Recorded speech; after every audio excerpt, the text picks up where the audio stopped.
అప్పుడు దేవుడు ఏం చేస్తున్నాడు తెలుసా?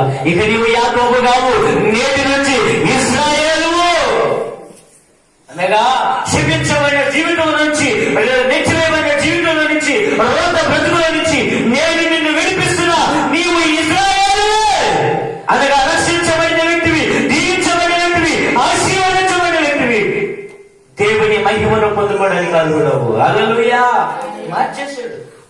ఆ పేరు అడిగింది తినడానికి కాదు, కొడతానికి కాదు, దీవించడానికి. హల్లెలూయా, హల్లెలూయా. యాకోబు అనుకున్నాడు అన్నయ్య నుండి తప్పిస్తాను అనుకున్నాడు, కానీ అన్నయ్య నుండి తప్పించడమే కాదు, అసలు బ్రతుకునే మార్చిపడేశాడు.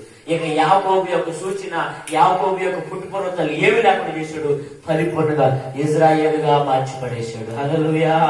ఇజ్రాయేల్ అనగా ఆయన సొత్తు, ఆయన బిడ్డలు, ఆయన సొత్తు, ఆయన రక్తం చేత కనబడిన వారు, ఆయన పేరు పెట్టబడిన వారు. హల్లెలూయా.